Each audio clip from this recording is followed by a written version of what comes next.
Hey everybody, it's been a while, and I'm a little bit rusty. About as rusty as this piece of metal right here. And in today's video...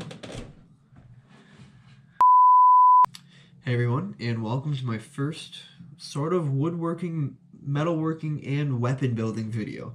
Most of these videos on this channel, well actually all of the videos on this channel, are about me adventuring. It's even in the name.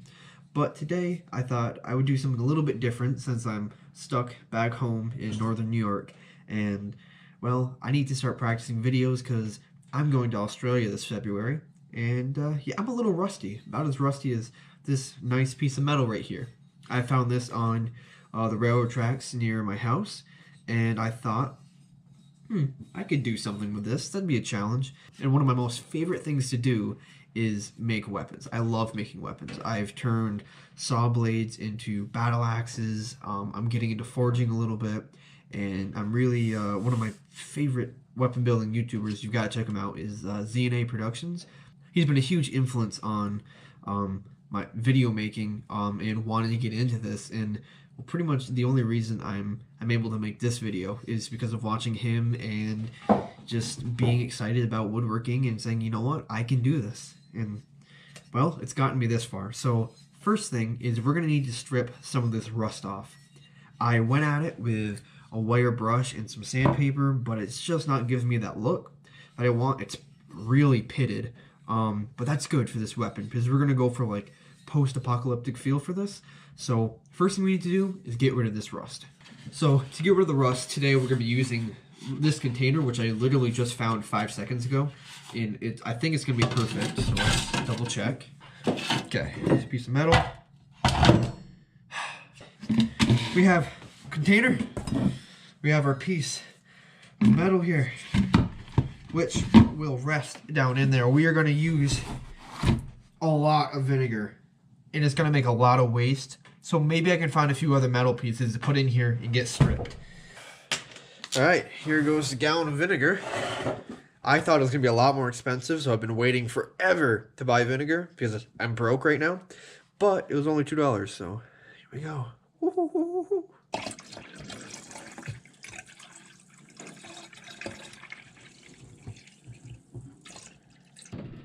The main important piece of metal back there is completely covered. You can already see the bubbles.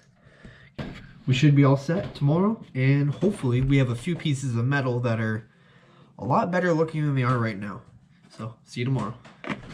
Hey, we're back 24 hours later, and there are still bubbles coming up. You can even start to see little pieces of the metal flaking off. So let's go and try to take some of these out, and we'll see how they look. And the first piece looks roughly the same. Piece of rebar, that looks the same too. Is there anything else? I don't want to stick my fingers down in there. I'm gonna smell like vinegar all day. And here's our piece. Wow, you can see the rust peeling off this. This is perfect. And then finally, one more piece of rebar. Okay, make sure you have a towel on hand if you're doing this. And we're gonna seal this back up. But first, let's see if there's any residue. Yup, you can see, but there's definitely, well, this isn't clear anymore. This was clear before. So a lot of stuff has come off. So we're gonna take a wire brush here.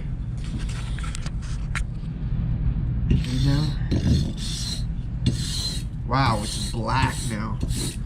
That's cool. This is looking good. Whew. Wow, that is strong smelling. That's nasty. Ah, that's really bad.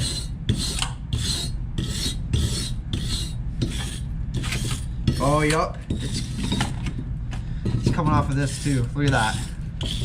Coming right off. That's wicked. Okay, so I'm gonna go ahead, I'm gonna clean these pieces up real quick, and well, we'll go from there. Look how black my fingers are from that. That is, wow, that is dark. And they are stained. Okay, yeah. So when you're doing this, make sure you wear gloves. All right, I'm back, and this is far more beautiful than I ever expected. It's like this nice black shine. Wow, this is awesome. This is gonna look amazing. It started out looking like this, and we ended up getting it to this. Got that nice pitted look. The next thing we have to do is we have to figure out how we want the handle to fit in here. All right, so I have this piece of wood that I cut and planed and have all set up here. I think we could use this. It's got a few knots, but this is gonna be, it might be okay. Worst comes to worst, we'll make a new handle. The core is running through it right there. Isn't great, but we might be able to work around it. So I'm gonna sketch out a design and we'll see where we go from here. All right, we can make this work here. So everything we want to get rid of, I will highlight here. And I'm gonna be using a super awesome handy tool called a draw knife that I got for Christmas. I made one, but it wasn't very good. So let's go ahead and we'll just start removing material.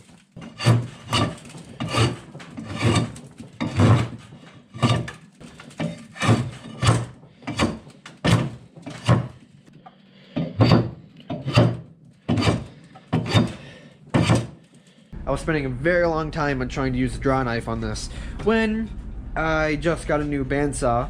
The only reason I didn't think to use it was the old bandsaw, which is way back up in right about there, is so old and it doesn't work at all that there's no way I could have cut out this handle.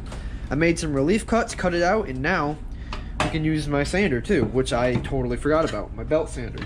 So I'll get some good action shots and hopefully this looks cool.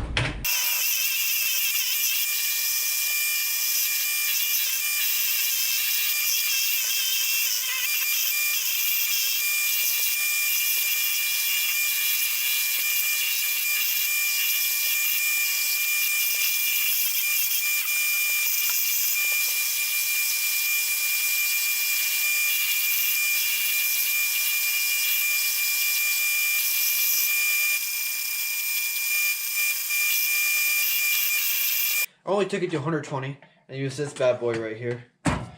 So, looks okay. What I am going to do though is because these two are going to clash so much color-wise, I'm going to take this bottle of premium. I'll take this bottle of wood stain and sealer, and I think it's going to look really good. I think this is a nice dark brown, almost black, and the grain should look awesome. But before we do any of that, we need to fit this inside of here. Okay, so after a whole lot of sanding, and I even had to break out the file, I have the rough shape of how I want this to be. Pick you guys up. So, as you can see, it's fairly thin. And I took this, was able to slide it on. So now I have a mark of where I need to cut. So I'm going to take this rasp here and I'm just going to go along the sides and get rid of that.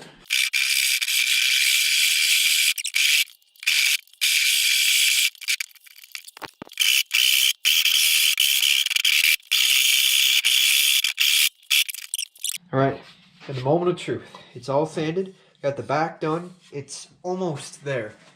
Handle's all good. And it's together. It looks like a very scary candy cane, to be honest. Hopefully this looks better when it's all done. But that's not too bad. That's a decent fit. Decent.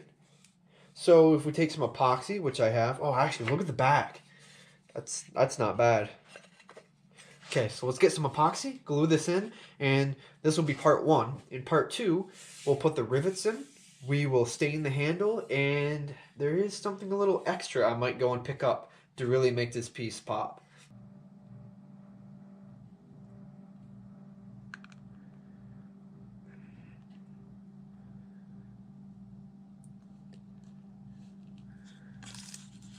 That should be okay. This stuff smells terrible. Ugh. Let's get this mixed up. And it's extremely thick. I think I might need some new stuff.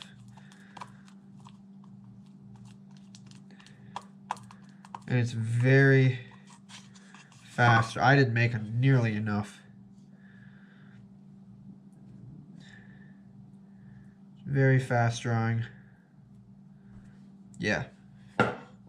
Not nearly enough. I'm going to use the whole thing. We have it all clamped together now. It's drying. So this is the end of part 1. Thank you so much for watching. Next one, we'll have it stained. We'll have it riveted. We'll have everything together, and it's going to look awesome. We may even be able to get a test done. I was probably out of the frame for that picture. But I've got 3% battery life, so I have to go. Thanks for watching, and have a nice day.